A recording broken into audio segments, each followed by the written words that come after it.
Again, guys. I just because my mom called to me, call called me to help her. Okay, sorry. I know, but I have some problem in my life, and I don't I can fix it. Sorry, it's it's occasionally. Sorry. Okay, but when World War II began, Michael Carlin volunteered for the Marine Corps.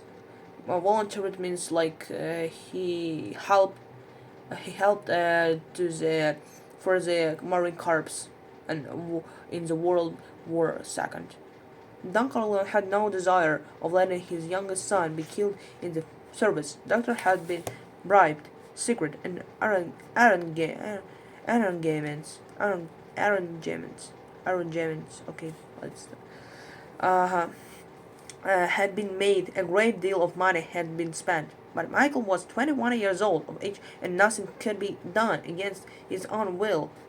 He became a captain and won many medals. In 1944, when his picture was printed in Life magazine, the Don had signed and said he performs those miracles for strangers.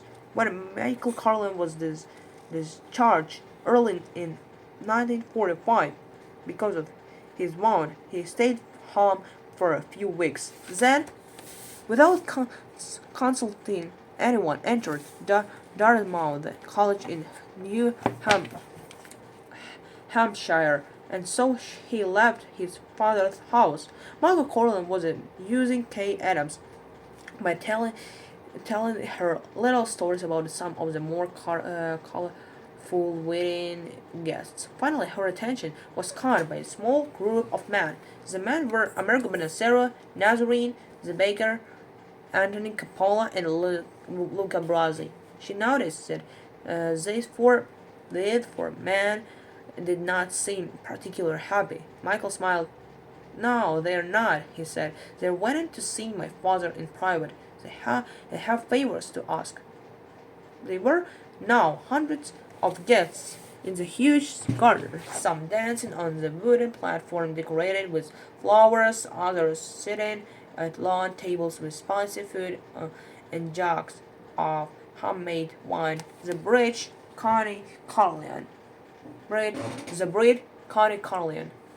sorry for a mistake, set a special raised table with her groom. It was a rustic setting. In the middle, sorry, I'm so sorry. In the old Italian style, not to the bride taste, but Connie had agreed to Guinea waiting to please her father because she had so displeased him in her choice of a husband. The groom, Carlo Rizzi, was born of Sicilian father and the North Italian mother, from whom he had inherited his blonde hair and blue eyes. His parents lived in Nevada, and Carlo had left that state because of a little trouble with the law. In New York, he met Sonny Carlian, and so met the sister, Don Carlian. Of course, sent trusted friends to Nevada, and they reported that Carlos' police trouble was not serious. They also came back with detailed information on legal gambling in Nevada, which greatly interested the Don, who profited from everything. Connie Carlion was not a quiet, pretty girl, vain and nervous, and certain to become selfish later in life. But today, transformed by her white bridal gown and eager virginity, she was so radiant as to be almost beautiful. She thought Carla incredibly handsome. He filled her glass with wine. He was courteous, so to hear to her as if they were boss actors in a play. But he kept looking towards the huge silk purse the bride wore on her right shoulder, and which was now stuffed full of money in envelopes. Harold Rizzi smiled. It was only the beginning. He had, after all, married into a royal family. They would have to take care of him. Pierre Slemanza was rotating young girls around the wooden dance floor in rustic tarantella. Immensely tall, immensely huge, he danced with such skill, his hard belly bumping the breasts of younger, thinner women, that all the guests were applauding him. Okay, if you know belly bumping, belly it like means really big stomach, fat stomach. Yep. When Slemanza finally collapsed in the chair, Polly Gato brought him a glass of icy wine, and wiped a perspiring brow of his mouth with his silk handkerchief. But instead of thanking Polly, Slemanza said, Do your job? Take a walk around the neighborhood and see everything's okay?" The band took a refreshment break. A young man named Nino Valenti picked up a mandolin, put his left foot up on the chair, and began to sing a Sicilian love song. His face was handsome, though bloated by continual drinking, and he was already a little drunk. The woman shrieked with joy, and the man shouted the last word of each stanza with the singer. Sonny Carlyle made his way to the bride's table and sat down beside young Lucy Mancini, the maid of honor. They were safe. His wife was in the kitchen putting the last touches on the serving of the wooden cake. Ta whispered a few words in the young girl's ear, and she rose. Sonny waited a few minutes, and then casually followed her. All eyes followed them. The maid of honor, Americanized by 3 years of college, was a ripe girl who already had a reputation. Now holding her pink gown up of the ground, Lucy Mancini went into the house, smiling with false innocence, ran lightly up the stairs to the bathroom. He stayed there for a few moments. When she came out, Sonny Carleon was on the landing above, beckoning her upward.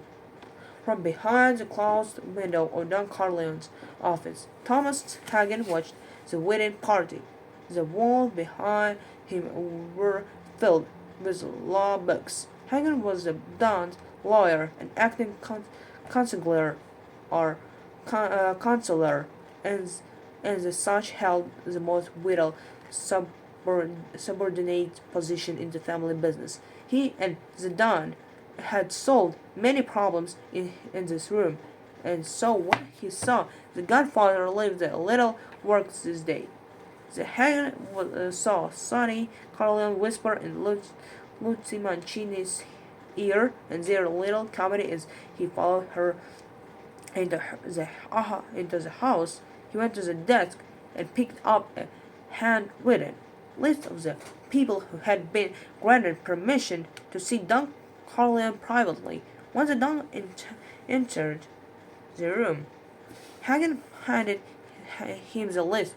Don Carleon nodded and said, "Leave Bonacera to the end." Hagen went directly out into the garden and pointed to the baker nodding. Don Carleon greeted the baker with an embrace. My bad. They had played together as children in Italy and had grown up in friendship. Every Easter, freshly baked pies arrived at Don Carleon's home on Christmas, on family birthdays. Rich, creamy pastries showed the Northern's respect. Now the time had come for the baker to ask for his rights as a loyal friend, and Don Carleon looked forward with great pleasure to meeting his request. He gave the baker a Di Nobili cigar and glass of yellow Stagga, and put his head on the man's shoulder. He knew from bitter experience what courage it took to ask a favor from a fellow man. The baker told the story of his daughter and Enzo. Only Godfather Corleone could help this loving couple. He was their last hope. The Don walked Nazarene up and down the room, his hand on the baker's shoulder. His head nodded with understanding to keep up the man's courage. When the baker had finished, Don Corleone smiled at him and said, "My dear friend, put all your worries aside." He went on to explain very carefully what must be done. The congressman of the district must be patient. The congressman would propose a special bill that would allow Enzo to become a citizen. The bill would surely pass Congress. Don Corleone explained that this would cost money. Don Corleone, would guarantee performance and accept payment. Did his friend agree? No. The baker, okay, I don't know about that. I just said occasionally. The baker nodded his head. He did not expect such a great favor for nothing. That was understood. A special act of Congress does not come cheap. Nazarene was almost cheerful in his thanks. The next man was a very simple case. His name was Anthony Coppola, and he was the son of a man Don Corleone had worked with in his youth. Coppola needed $500 to open a pizzeria. For some reason, he couldn't get credit.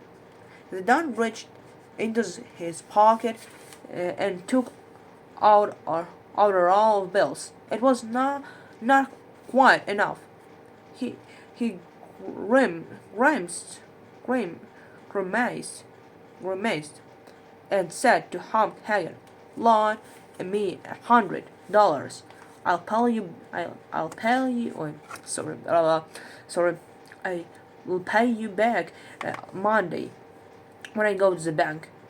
The man protested that $400 would be enough, but Don Corleone patted his shoulder, saying apologetically, "This wedding left me a little short of cash." Hagen watched with admiration. How flattering to Anthony Coppola that a man like the Don would borrow to loan him money. When Coppola had gone, the Don raised his head inquiringly. Hagen said, "He's not on the list, but Luca Brasi wants to see you. He understands it can't be public, but he wants to congratulate you in person." For the first time, the Don seemed displeased. "Is it necessary?" he asked. Hagen shrugged.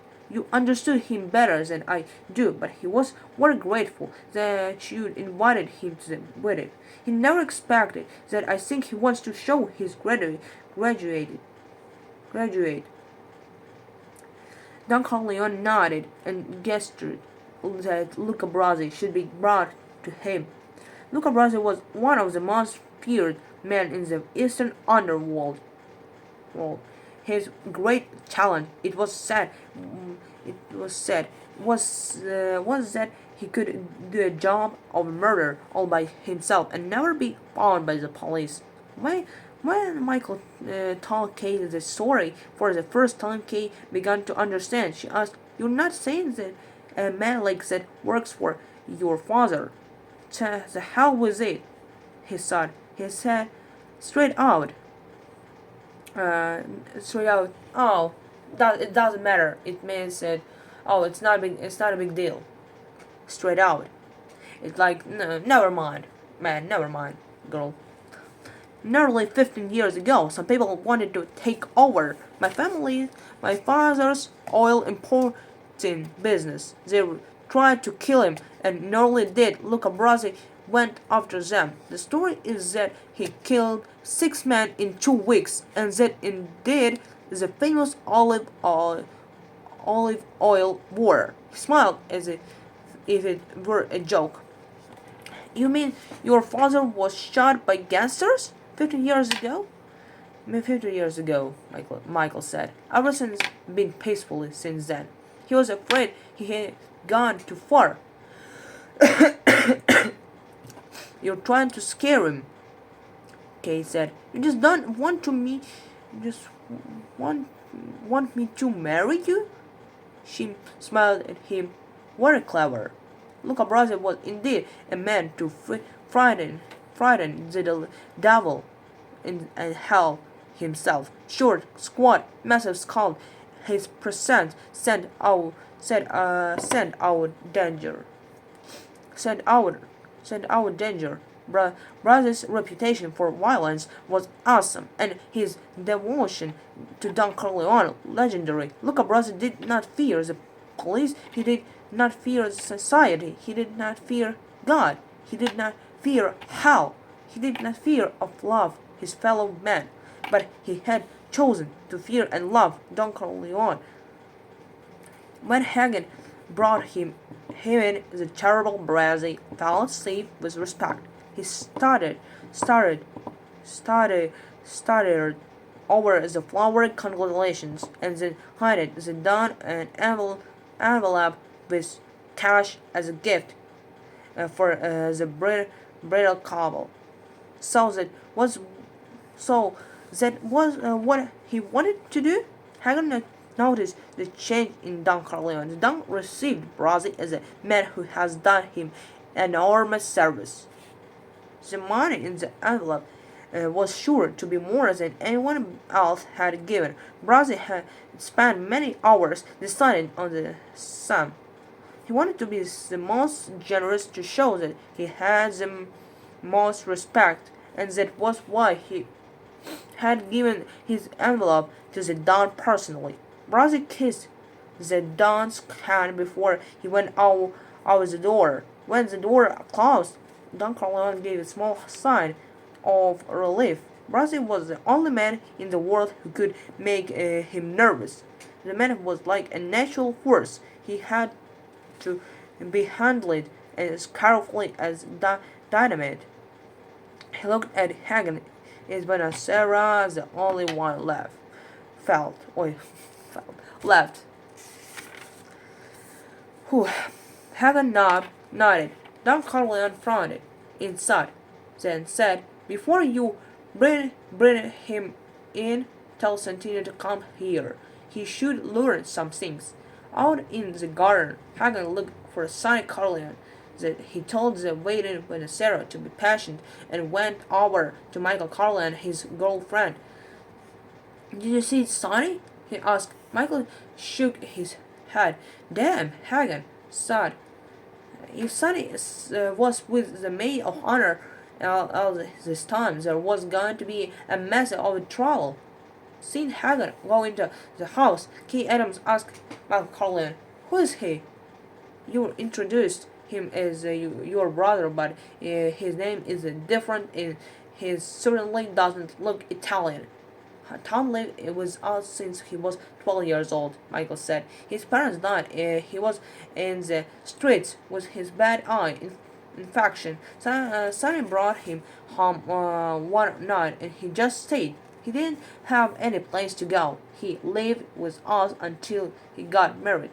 Kay Adams was excited. "That's really romantic," she said. "Your father must be a warm-hearted person to adopt somebody just like that. When he had so many children of his own." They saw Hagen follow Sonny into the Don's office, and they pointed a finger at Americo Bonacera. "Why do they bother your father with business on a day like this?" Kay asked. Michael laughed again. "Because they know that by a tradition no Sicilian can refuse a request on his daughter's wedding day, and no Sicilian ever lets a chance like that go by." Guys, I'm really tired of reading this book. Tired. My voice is tired. It's part 2 of this audiobook. I think it's over for now. Thanks for watching. Maybe you're watching or not. Okay, thank you for watching me. See you later.